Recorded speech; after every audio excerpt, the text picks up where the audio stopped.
오래전 이야기입니다. 1992년이니까 거의 30년 전 이야기죠.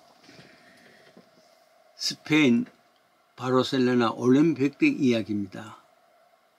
올림픽의 꽃은 또 마라톤 아니겠습니까? 경기의 하이라이트입니다. 마지막 장면입니다. 그때 한 장면입니다. 일본 선수가 마지막에 앞서고 있습니다. 1등으로 달리고 있습니다. 이제 저 앞에 라인이 보이기 시작합니다. 결승선이죠.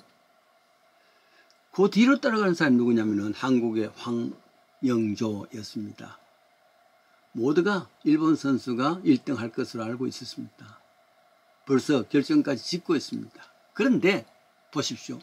마지막에 황영조가 열심을 다해서 스파트를 하더니만은 마저 결승점 고리는 역전이 되었단 말이죠. 황영조가 테이프를 먼저 끊었습니다. 이런 이후에 프랑스의 어떤 일간지에 이런 것이 나옵니다. 참 지독한 사람들이다, 올림픽에. 그러면서 이 땅에서 어떤 민족이 가장 독종인가, 지독한 민족이 누군가. 여기서 그 프랑스 일간지에서는 세계 최고의 독종 인종으로 3등으로 독일족 민족을, 2등으로 일본 민족을, 그리고 한국의 1등이라 했습니다. 마지막에 이기는 걸 보고 말이죠. 올림픽을 보며 세상에서 어떤 민족이 가장 독종 민족인가 그걸 결정했단 말이죠. 물론 프랑스 사람은 독일을 별로 참 좋아하지 않으니까 3등을 했겠지만 1, 2등은 맞는지 모릅니다. 일본보다 한국 사람이 독종이다. 가능할까요? 그 일본 사람들이 행한 일들이 얼마나 많은데. 근데 가령 소설가 조정래의 태백산면을 보십시오. 우리나라의 제주도 4.3 사건을 한번 보십시오. 요즘 한국에서 역사 사극이 나오는데 죄인들을 취재할 때 그 모습을 보십시오. 6.25 전쟁 중에 얼마나 많은 피를 흘리는가. 이런 걸 가만 보면은 독종 중에 독종이 한국 사람일 수 있을 수 있다. 인정해 갈 수 있습니다. 그렇게 해서 이 산하에, 한국 산하에 뿌리진 피가 얼마나 많을까. 이 피들이 다 씻겨가기 전까지는 아마도 남북 통일이 안 될지 모른다, 이런 생각을 해봅니다. 그런데요, 이 미국은 어떤가? 미국은 독종이 아닌가? 나는 미국은 독종이라는 말 대신에, 물론 독종입니다. 옛날 흑인 노예들을 향한 참 사실들, 그리고 원주민 인디안들에 대한 했던 그 모든 것 역시 독종입니다만은, 나는 미국 사람들을 보면서 독종이라는 말보다도 타락종이라, 타락종 1, 2, 3등을 꼽으면은 당연히 1등은 미국이다 생각합니다. TV에 제리 스프링스 쇼라는 것이 있습니다. 어느 날 한번 보았습니다. 이 미국이 얼마나 타락했는지요.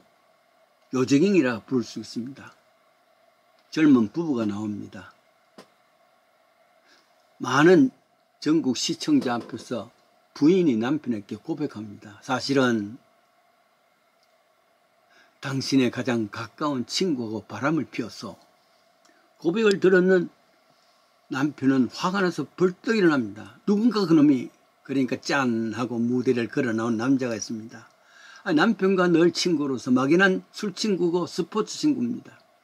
둘이 육탄적이 벌입니다.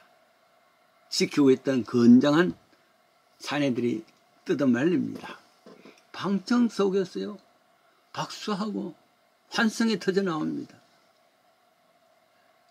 사회자가 여자에게 묻습니다. 그럼 지금은 이 두 남자 중에 누구를 사랑하는가? 여인이 말합니다. 둘 다 사랑하지 않소.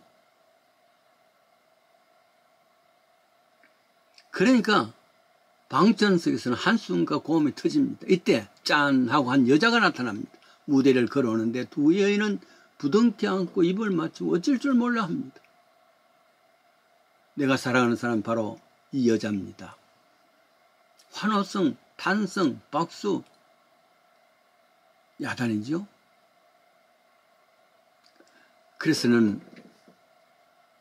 아수라장이라 그런 말을 이제 사용합니다. 아수라라는 것은 싸움이나 그 밖에 일로 시끄럽게 혼란스러운 장소를 아수라장이라 그러죠.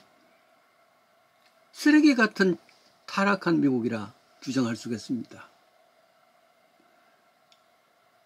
아수라는 악신의 이름입니다. 참 이런 것을 보면서 정말 독종 민족보다는 이런 아수라정 타락적 민족이 더 불행한 것이다, 그런 생각을 합니다. 이 문제를 가지고 어떻게 해결할 수 있는가? 사람은 해결할 수가 없습니다. 그래서 하나님이 십자가에 못 박히신 거지. 한 농부가 병아리를 키웁니다. 잘 자라다가 그만 어느 정도 자라고 난 뒤에는 햇살 아래서 꼬박꼬박 졸더니 곧 죽을 것 같습니다. 쓰러지기도 합니다. 병들었단 말이에요. 농부는 얼른 병아리를 가져 수의사한테 가져왔습니다. 내 병아리를 살려주십시오. 수의사가 말이죠, 병아리를 가만히 보더니만은 이 병은 어미닭을, 이 병아리에 어미닭을 잡아서 푹 꼬아서 국물을 먹이면 살립니다. 농부는 벌쩍 뜁니다.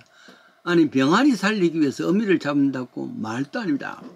화를 냅니다. 이번엔 수의사가 그렇지 못하는 것 같으면 집에 있는 소를 잡아서 그러면 국물을 먹이시오. 농부는 더 큰 소리로 화를 냅니다. 어딜 그런 농담은 그만하세요. 그러니까 세 번째 이 수의사가 말합니다. 소가 아까우면은 당신 집에 농부 아들을 잡아서 병아리께 주십시오.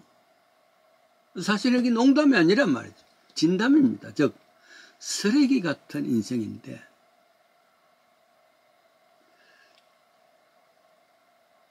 쓰레기 같은 인생, 병아리보다 못한 인생들, 죽고 있는 인생을 위해서 하나님은 암탉이 아니라 소가 아니라 하나님이 아들을 대신 주겠단 말이죠. 왜? 병아리보다 못한 이 인생을 살리기 위해서 그렇습니다. 이게 사랑입니다. 창세기 19장에 보면은 소돔과 고모라 이야기가 나옵니다. 소돔 고모라가 바로 쓰레기 같은 아수라장, 타락종 중에 타락종 아니겠습니까? 하나님께서 일찍이 이 쓰레기 같은 타락종들을 불로 심판하기로 마음 정합니다. 그래도 아브라함의 친척 롯에게는 천사를 통해서 알려줍니다. 도망하라고 말이죠. 불의 심판을 피하기 위해서 열심히 나왔습니다. 살렸고 말이죠. 그럴 때에 사탄은 함정을 난단 말이에요. 소돔 고모라에서 피난해서 출애굽이 아니라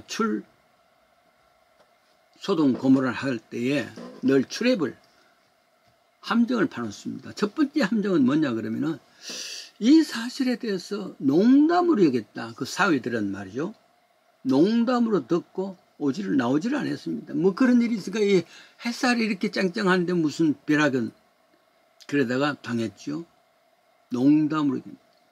심판의 이야기, 복음 이야기가 그냥 농담으로 들리는 사람들이 있습니다. 이런 쓰레기 같은 이 세상 속에서 출애굽, 구출에 나오려는 하나님의 방법에 안 되는 일이기도 하죠. 두 번째입니다. 조건이 있습니다. 나오긴 하되 뒤돌아보지 마라. 이게 가이드라인입니다. 여러분, 모든 일에는 원칙이 있습니다. 원칙은 울타리라 그럴 수 있습니다. 이 원칙, 울타리를 마음대로 부숴가면서 들락날락 하면은 그 원칙이 무너지는 거죠. 원칙이 무너지면은 그것은 안 되는 겁니다. 하나님께서 원칙 하나를 주었습니다. 마치 아담 이브를 향해서 다른 과실을 다 먹되 이 생명의 과실을 먹지 말라. 이게 원칙입니다. 에덴 동산에 살아갈 수 있는 사람의 원칙입니다. 이 원칙을 무너뜨렸단 말이에요.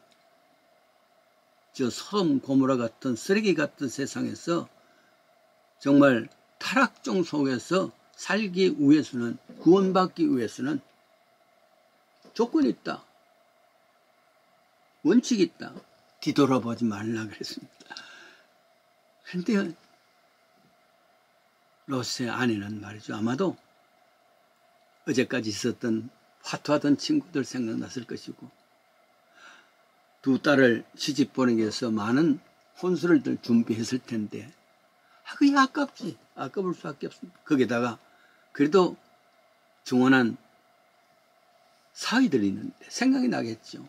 뒤돌아보다가 구원받기는 그냥 소금 기둥이 되었지 않습니까? 이런 원칙입니다. 빌립보 3장 13절이지. 뒤에 있는 것은 잊어버리고 표대를 향해서 앞으로 나가는 것. 이게 복음입니다. 그런데 때때로 예수님께서도 롯의 처를 한번 생각하라. 원칙을 무시하고 하지 마라. 그 말이죠. 그렇습니다.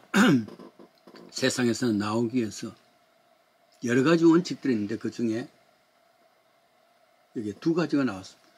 복음을, 말씀을 농담으로 취급하지 말라.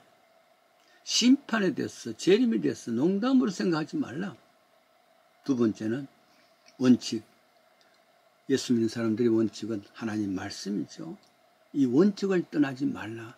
그리하여 정말 살면서 함정에 저 천국까지 가는 참 나그네 길인데 여러 가지 함정이 있지 않습니까? 그 함정에 빠지지 말고 마침내 저 표대를 향해서 더 나아갈 수 있는 복된 믿음의 순례자가 되십시다.